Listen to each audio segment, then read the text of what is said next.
Hello, it is I, IARESMART, and today it's time for my Outer Worlds review. You see, today is the 10th of November. It's actually Fallout 4's 4-year birthday. That's pretty neat. But besides that, today is the day where I'm going to talk about the Outer Worlds, which is a new game by Obsidian, and it came out on the 25th of October. So it's been out for about 2 weeks or so, just over 2 weeks. And I've been playing it, and I've actually really enjoyed it. And so here I'm going to review it and kind of give my thoughts on it. And I've seen a lot of other people have been playing this game and reviewing it and giving thoughts. So, here I am. So basically, I have played the game once. I've played it through all in its entirety and beat it. And it took me about 2 weeks. I kind of took it at my own pace and played it kind of slow, which I'll get into more towards the end about how I played it. But overall, I'd say that I enjoyed it. And I heard actually some people have beat it in like a half hour, which is pretty crazy. So you can definitely rush through this game, but I think it needs to take. I'll get into that later though. So for now, I'm gonna try and keep this kind of spoilers free as much as I can. But if I do get anything kind of spoiler, I will warn you if you want to try and go in this game totally blank. But there are some things I think that you definitely need to know before getting into it, which I might get into some of that. So overall, it's a good game. That's what I'll just say. Straight up, it's a good game. It is not Fallout. A lot of people have been comparing it to Fallout because it is made by Obsidian, who did make Fallout New Vegas, and Fallout is still owned by Bethesda, and Fallout New Vegas was published by Bethesda, but it was made by Oblivion. And Oblivion also is known for making many other RPG games. And this is definitely an RPG game. It's an RPG game set in space, set in the future, and the basic premise is that you're a colonist, but your ship gets lost in space and you wake up later. And your mission is to save your fellow colonists, because only you were able to save by a scientist, and then you can choose to work with him, or work against him even. And there's actually a lot of choice in that. And that's not really spoilers, that's just the basic premise of the game. And then from there, you make a lot of choices, and there's a lot of choice in this game, which I will definitely get into. So, yes, like I was saying, it is made by Obsidian, and they did make Fallout New Vegas, and this game is, if you liked New Vegas, you will like this game. That is what a lot of people have been saying, and it is definitely true.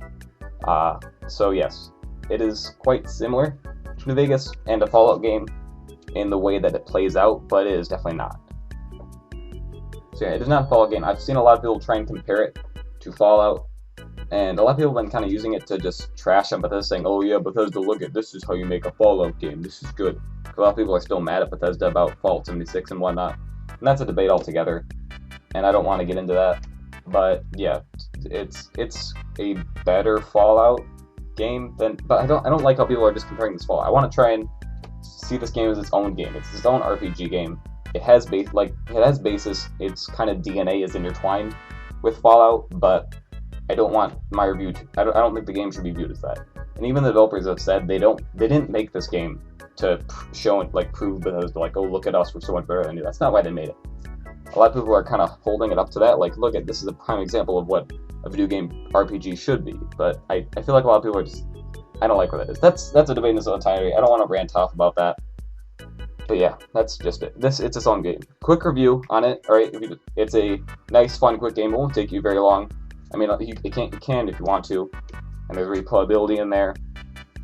It has a very good story. It's good combat. The features are really great, and has some great RPG elements. So that's just a quick review. If you just want that, it's a good game. I rate it high. I don't like to do a number rating, but it's a good game. So now let's get deeper into it. So starting off, I'd like to take a look at the character creation.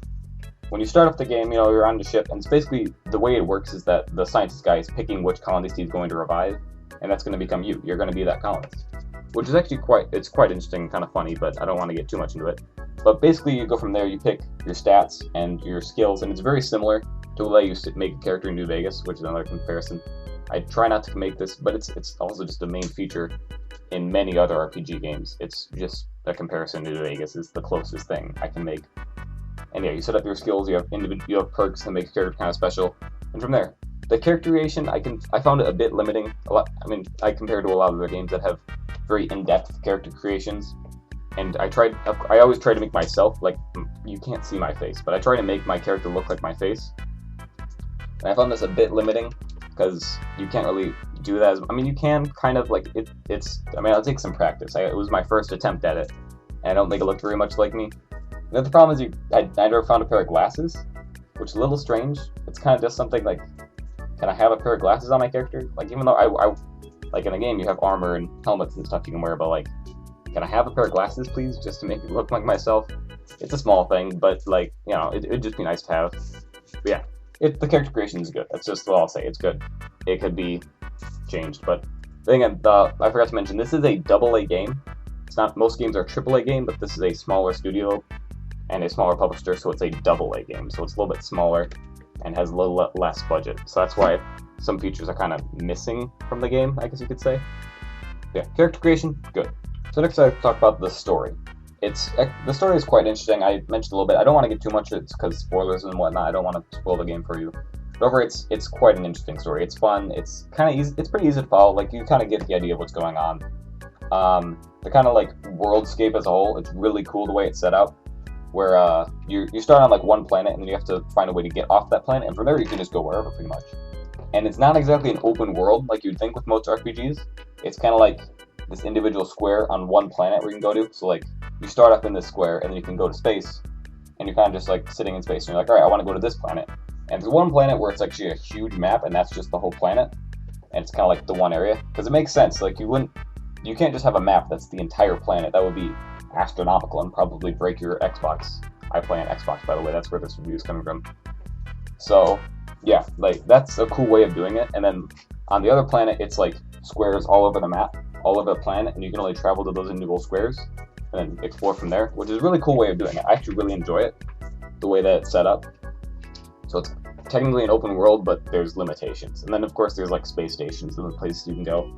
It's not just planets, which is really nice.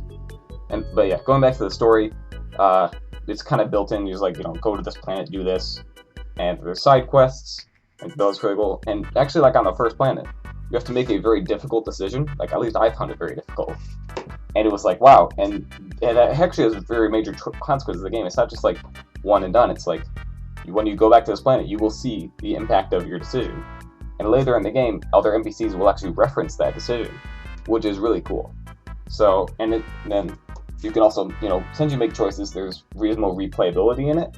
And also coming up, they will have, the Obsidian said they're going to have a conference at an event soon. And there's possible talks of maybe adding DLC or mods. I'm really hoping console mods, please. Please, Obsidian. All I want is mods on console. Please. But yeah, this game definitely has a bright future. And just mods would add so much replayability, and especially with like a lot of other RPGs. You can play through the game however many times, but it gets repetitive. But then once DLC is added, there's so much more choice there, and all sorts of things. And then it you know, of course, mods add so much stuff. And kind of speak along with that, there are no microtransactions in this game. That may seem like a small thing, but it's so nice. I feel like it's been such a while since I've played a game that doesn't have microtransactions. It's just so many games nowadays just go off the microtransaction model, and it's such a pain. It's like, here's content for the game, and you know, here's all the extra content, here's all the DLC and stuff. Outer Worlds, $60, that's the entire game, and there's so much there, which is just so nice. It's just like, I don't know, the good old days. When it seems like a couple years ago, that's just how all video games were, and then there's just a switch, and all games just became microtransaction heavy. So it's a really nice change with this game. So I'd like to move on to combat now, and I just say the combat is very good. I enjoyed the combat. You know, it's reasonably varied. There are a lot of options. You know, the way that there's lots of different weapons you can use. You can use like ranged or just melee and that sort of thing, and you can stat out your characters to be better at that, which is really nice. And there's definitely a high encouragement to build out your character to the way you want to play the game. And oh yeah, stealth. Stealth in this game is quite interesting. So you can kind of like, you know, sneak in bushes and stuff and come up and hit people from behind. There's, you know, many different ways. I don't usually play stealth, but there is one feature in the game called the holographic shroud, which is really interesting. The way it works is, when you go into an area, if you have an ID card, the thing will automatically disguise your character to look like one of the guards, and then from there you can walk around. But there's a timer, so it runs out, and then, you know, an NPC will be like, "Hey, who are you? I don't know you." And you'll be like, "Oh yeah, I'm the new guy," or whatever, and you just have to talk your way out of it. But you get like 3 strikes before then, and then people will start attacking you, which is a really cool way to do stealth, and I really enjoy it. And yeah, also there's tactical time dilation, which is like a bullet time. A lot of other games do this, but their way they explain it is that you were frozen in cryo sleep, So that makes it so that you can, dilate time around you, and basically gives you a, couple seconds of bullet time, which is really nice, and I like the way they explained it. Next, I want to talk about dialogue. Dialogue in this game is really cool. It's great. I love it. There's so many different options. It feels, it's kind of very similar to Fallout Vegas, and there are so many speech checks. It's so cool. There's like persuade. You can kind of say like, hey, maybe you should go do this. A lot of the NPCs are just dumb, but in a good way. Like, they'll pretty much, like, if you have a high enough speech, they'll do whatever you ask them to do. Like, most of them have no kickback, and, I mean, you still have to have high, reasonable enough speech, but, like, even if you just, like, there's an instance where you, like, just take someone from someone's house, and like, hey, why are you taking my stuff? And you're like, I didn't take it, and they're just like, oh, okay, and then they're fine with it. They might be a little upset, you might, lose some faction reputation, but overall, like, it's super easy to just talk your way out of pretty much anything. Like, I haven't tried it, but I'm assuming you could pretty much go through this entire game just talking your way out of almost every combat situation. And then, yeah, there's skill checks and there's actually, honestly, some funny parts of the game. Like, that's just, might seem kind of a small thing, but there are generally some points in the game where I laughed out loud playing this game. Just the personalities that you meet in this game. And, they just all have unique ways, and then you kind of get to know characters well, and then you build reputation with certain factions. And it's overall really good. Dialogue and NPCs were just really great. They can be kind of dumb in the sense that they kind of just do whatever you want, but that's super cool as well. Alright, next I'd like to talk about companions. So companions in the game are pretty amazing, I'm not gonna lie. On my first playthrough, I didn't get all the companions because I wasn't really paying much attention to them. But then I just slowly realized how powerful they actually are. They all have their own special abilities, and they actually are pretty viable in combat. And you can, as you level up, you can level them up along with you and make them really powerful. Also, you can just give them whatever weapons or armor you want, and you can just make them absolute beasts. It's really cool. They're not, like a lot of games, companions are just kind of there, and you can just kind of have them. But like in this game, they're actually really good. And if you're not using them, you're kind of at a loss, you're at a disadvantage. And the cool thing is they can jump into conversations. Like if they know someone, they'll be like, "Hey, buddy, how's it going?" And they'll be like, "Oh, hey, I know you." And you're like, "Oh, you're with this main character?" I'm like, "Oh yeah, hey, that's me. I'm the main character." And the companion is like, "Oh yeah, I'm with this guy." And he's like, "Oh, that's cool." So yeah, that's a really nice added feature. The conversations aren't just like you and an NPC. It can be you, an NPC, another NPC, and a companion, and another companion. Like you can have two companions at once. And that's just really cool. And I really like the way they did that. The issue is there isn't any romance. You can't romance companions, which is a little upsetting. That's just a feature they couldn't add in time. And it's a little sad, but in which the game, something a lot of other games had. I think New Vegas also had romanceable companions, if I remember correctly. So it's a little bit sad that they don't have that, but it's alright. I can live with it. But yeah, they're very helpful in combat, and I like the way they added companions. Alright, so items in the game.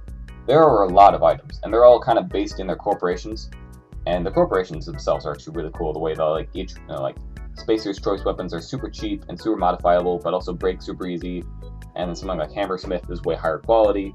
I kind of like the way that there are different the different companies make different things, and like the thing is that when you get to 8 items, there's a lot of 8 items. It can be kind of overwhelming. So you just see your med inventory cluttered with all these things that do all sorts of different things. It can be kind of overwhelming, but once you kind of get used to it and you see what's good, what's bad, you can kind of know what to sell and what to keep, what to use, that sort of thing. So meds can be a little overwhelming. That's one complaint I have, but you can kind of get used to it. And also the way you can use engineering to break down weapons and modify them. I found modification weapons a little bit limited. The way that you do it, it's not nearly as extensive as something like Fallout 4, where you can just totally take a weapon and turn it into whatever you want, pretty much, and just upgrade it over time. The way that you upgrade your weapons is by tinkering, which is basically just like spend some points, and you can make your weapon do more damage, or your armor take more damage, which is a cool feature, and it's nice. It's kind of like a way to make your guns better as you level up, because they don't just automatically do it. And yeah, also the way you repair and modify stuff, it's pretty nice. I like the way the weapon mods that you can buy and armor mods too. Those are all nice. And then yeah, the way trading works is really cool. You can sell items and you can get perks to make buying or selling better. And it's all really nice. And there's lots of ways to make money. So that's always cool. So quests. I like to talk about, quests in this game are really cool.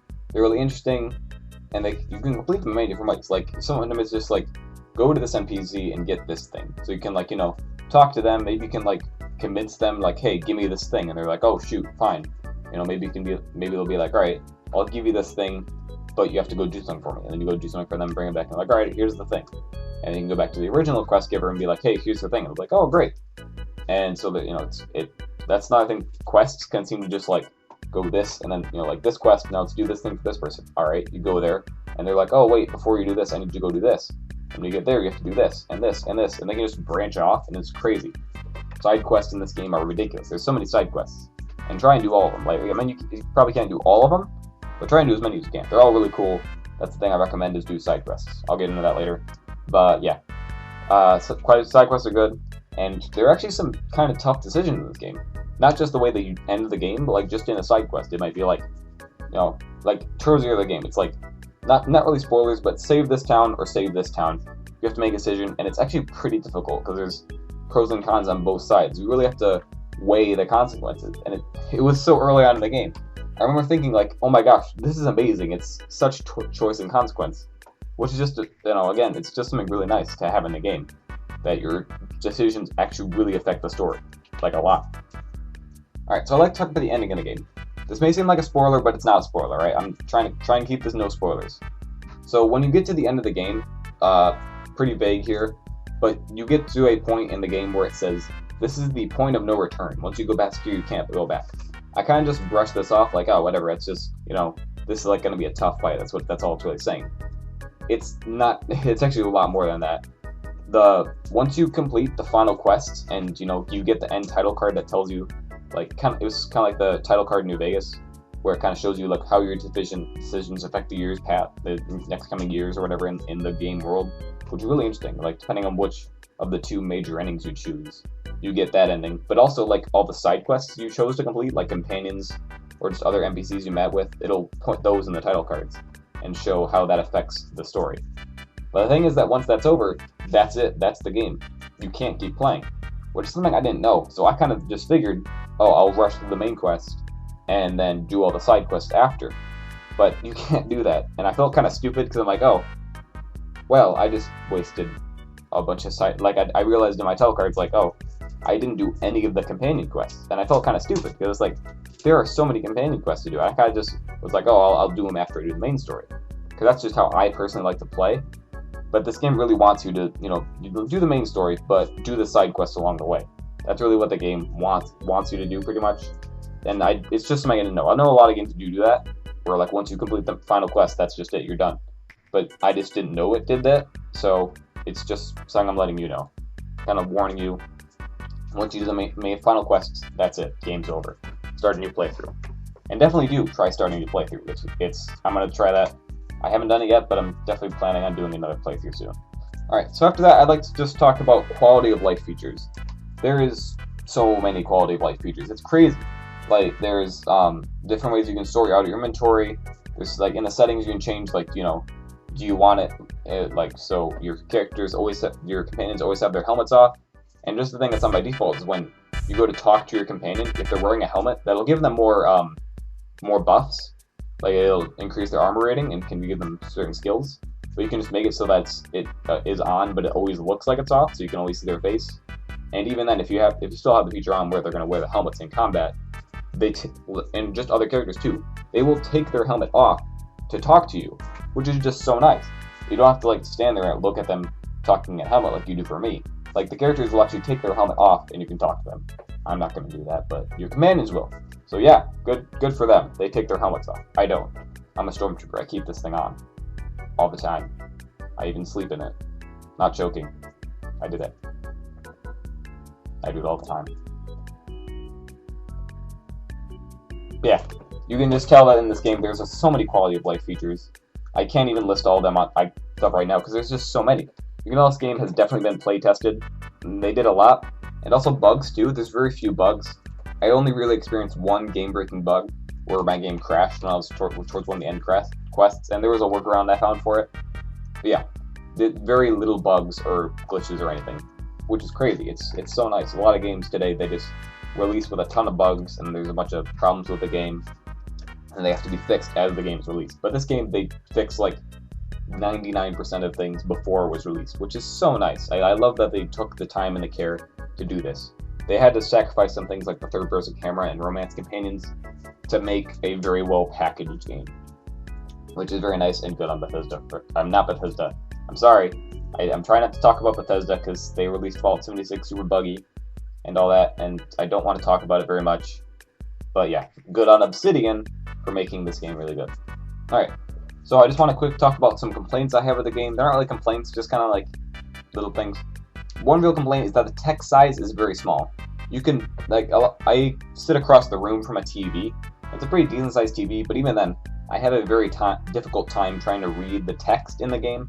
It can be very small and hard to read, which is a little upsetting, and I wish you could make it bigger somehow, and, you know, it's just something that I hope they change in the future.